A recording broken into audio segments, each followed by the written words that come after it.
Vamos começar falando sobre as explosões ontem em Brasília. Desde ontem, a segurança foi redobrada na capital federal após os ataques às explosões ao Supremo Tribunal Federal, a um dos anexos também no estacionamento da Câmara dos Deputados. Imagens de segurança da Praça dos Três Poderes mostram um momento em que Francisco Vanderlei Luiz, de 59 anos, atira bombas na direção do STF. Após detonar os explosivos, Francisco morreu no local. Segundo as investigações, o homem alugou uma casa em Ceilândia, no Distrito Federal. E assim que chegaram à residência, que fica a 30 quilômetros da Praça dos Três Poderes, 2 bombas explodiram no local. Hoje, o ministro Alexandre de Moraes, do Supremo Tribunal Federal, afirmou que esse ataque é consequência de um contexto fomentado pelo gabinete do ódio. Vamos ouvir. Queira Deus que seja um ato isolado, esse ato. Mas, no contexto, é um contexto que se iniciou lá atrás, quando o gabinete do ódio, o famoso gabinete do ódio, começou a destilar discurso de ódio contra as instituições, contra o Supremo Tribunal Federal, principalmente, contra a autonomia do Judiciário, contra o Supremo Tribunal Federal, não só como instituição, mas contra as pessoas, os ministros do Supremo Tribunal Federal e as famílias, os familiares de cada um dos ministros. Isso foi se avolumando sob o falso manto de uma criminosa utilização da liberdade de expressão, ofender, ameaçar, coagir. Em lugar do mundo, nenhum lugar do mundo, isso é liberdade de expressão, isso é crime.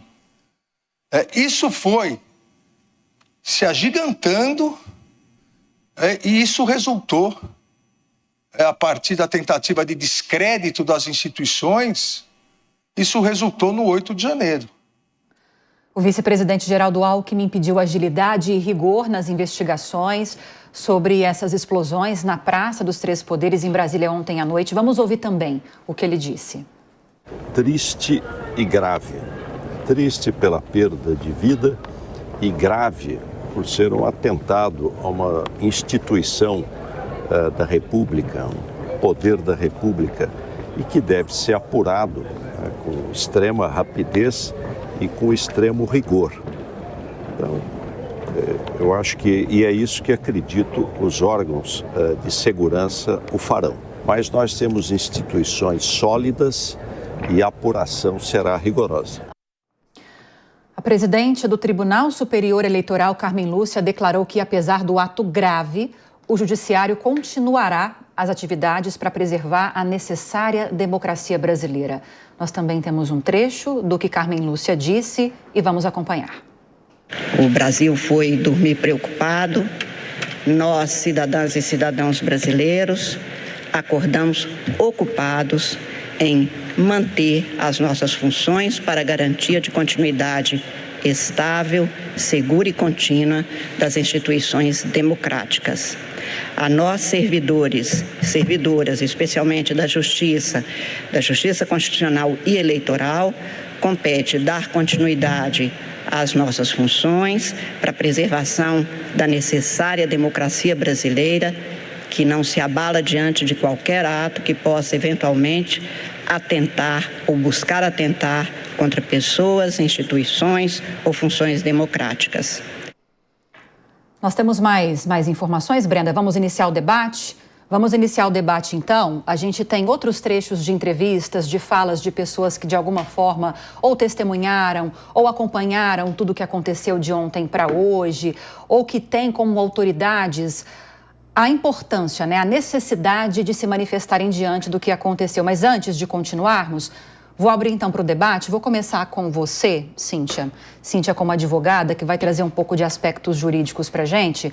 Nós ouvimos Moraes, nessa primeira rodada, destacando o fato de que, para ele, que está ligado aos inquéritos relacionados aos atos de 8 de janeiro, que não se trata, na visão dele, ainda que as investigações ainda estejam acontecendo, não se trata, segundo ele, de um ato isolado. Para ele, é uma reprodução de um discurso que está conectado com as investigações que ele está relatando no STF. Inclusive, a gente não mostrou com muito detalhes uma outra fala que ele também trouxe nessa participação dele, nessa fala à imprensa, em que ele disse que não é oportuno se falar em anistia aos condenados nos atos de 8 de janeiro, nesse contexto, porque se você não responsabilizar e punir quem ameaça a democracia, você faz com que esse tipo de atitude se perpetue. Queria te ouvir sobre as falas de Moraes, Alckmin pedindo para que haja apurações rigorosas, aprofundadas, e Carmen Lúcia destacando a preocupação com a democracia diante de atos como esse. Olá, Lívia. Boa tarde a todos que nos acompanham. Em alguns pontos eu concordo com as falas. Em que sentido? É preciso apurar-se. Mais do que tudo. Qualquer outra fala, ao meu sentir, que venha no sentido de dizer, olha, isso está ligado com os atos de 8 de janeiro, acho que nesse momento, a não ser que se tenha informações privilegiadas do serviço de inteligência, eu entendo que ainda é um pouco precipitado. Concordo com o ministro quando ele diz que espera que seja um ato isolado. Eu também espero, porque, na verdade, ninguém sai ganhando com atos dessa natureza, ninguém. Pode ser que, eventualmente, se tenha fatores importantes para criticar-se, mas isso, de fato, não só vai contra a democracia, mas vai contra a dignidade da pessoa humana, vai contra todos os princípios de um Estado democrático. Então, eu não quero viver num país onde as fontes de manifestação sejam sair tacando bomba em ninguém. Então, eu entendo que isso realmente é de se apurar e se punir. Embora quem efetivamente fez, né, já está morto. Mas se houver aí um grupo envolvidos, isso de fato deve ser combatido com rigor. Porém, ao meu sentir, fazer-se um link desde já e até mesmo chamando para justificar eventuais punições do que está sendo apurado em outro inquérito, me parece um pouco precipitado. Então, a democracia, ela perde em todos os sentidos. Ela perde, inclusive, quando a gente tem julgamentos antecipados. Faço a ressalva de que, a não ser que se tenham informações das quais a gente não dispõe. Sim. Agora, a Ellen, como jornalista, deve estar apurando também com várias fontes sobre esses últimos acontecimentos. Só quero te passar com viés para você navegar da forma que você achar mais interessante, Ellen. E pegando um gancho nisso que a Cíntia falou, embora muitas pessoas nos bastidores, muitas autoridades venham dizendo que essa relatoria desse inquérito, desse caso de ontem, provavelmente vai cair nas mãos de Alexandre de Moraes, institucionalmente, o presidente do STF, o ministro Luiz Roberto Barroso, falou que vai primeiro olhar o inquérito da Polícia Federal a respeito desses acontecimentos, estudar esse inquérito para saber se há ou não uma relação com esses atos de 8 de janeiro. Foi cuidadoso, né? Cuidadoso, prudente, o que tem que se ser nesse momento, né? A gente está falando de um ato de extremismo. Nunca é produtivo você ligar esse ato, né, a uma politização. É claro, a gente sabe que, pelo que vem se revelando, que está se levantando do histórico desta pessoa, existia ali uma questão ideológica, mas eu acho que a grande pergunta que fica num ato desses é assim: o discurso ideológico extremo, ele ajuda a produzir pessoas com desequilíbrios assim, ou ele apenas atrai essas pessoas desequilibradas que poderiam ir para outros discursos, né? Se fosse o caso, se fossem igualmente perigosos. Isso é uma questão que tem que ser pensada socialmente, e quando a gente vem e já automaticamente diz, não, mas então ele estava lá com 8 de janeiro, se não tem provas disso, é muito ruim. Quando o Barroso faz essas ponderações, me parece que como presidente do STF, é a ponderação correta a ser feita neste momento.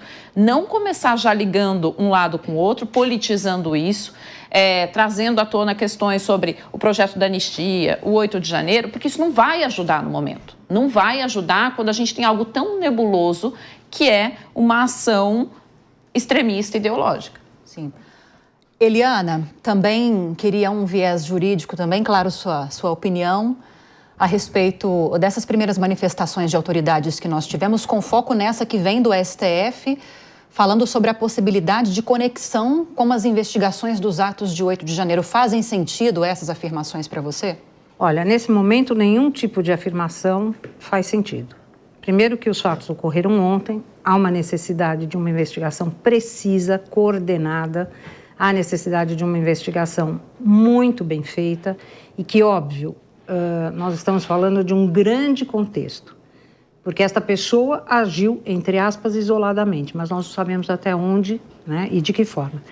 Então, quando nós contextualizamos, né, uma fala do Supremo, já angariando possíveis situações, que eu diria assim, para fundamentar a ação, realmente há uma precipitação absolutamente desnecessária.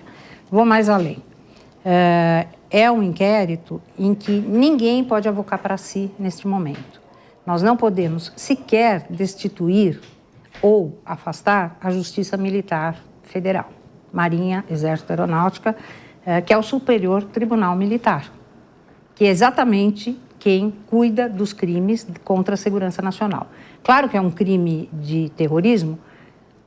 Em primeiro momento, nós estamos falando de um louco que arquitetou alguma coisa. Um louco que eu estou chamando também no sentido jocoso da palavra, porque para ir sozinho, se colocar dessa forma, né? Kamikaze, então, é uma coisa que precisa ser muito bem estudada. Por outro lado, é uma ação que, ao que parece, foi feita sozinha. Porque alguém que também vai ao Supremo com fogos de artifício, é difícil, né? A gente não entende muito bem, apesar de ter explosivo. Então, tudo isso tem que ser apurado com muita calma, muita cautela e muita investigação. E, nesse momento, eu acho que não é hora de discurso algum. Vou pegar esse gancho também para te passar, Carla, porque a hora que Eliana mencionou o ato de terrorismo, né, essa relação com atos de terrorismo, é mais ou menos nessa linha que a Polícia Federal está seguindo nessas investigações, né? Essas explosões de ontem, essas explosões de hoje, como falamos agora há pouco, elas serão investigadas, isso segundo a Polícia Federal, como atos terroristas. Isso faz sentido para você? Faz, para mim faz, porque a gente não pode usar a palavra terrorismo somente de uma forma preconceituosa, por exemplo, para muçulmanos, né? Então você teve uma bomba, 2, 3, você atentou contra os poderes e quando você pega o WhatsApp, que era exatamente aquilo que estava marcado agora, né, que apareceu na imagem, sim, ele tem todo um discurso meio confuso, né, entre religião e política, e eu tenho um pesar muito profundo com relação a isso para ver o que aconteceu no nosso país. Porque eu sei que isso é um movimento internacional até, mas para pegar no nosso caso, essa que a gente chama, né, de polarização, que é muito mais do que isso, onde você tem distúrbios quase que psiquiátricos, talvez, né, para essa situação, onde a pessoa, ela vê, ela crê em fantasmas, ela acredita no comunismo, ela acredita, quase que procura um comunista embaixo da cama à noite antes de deitar.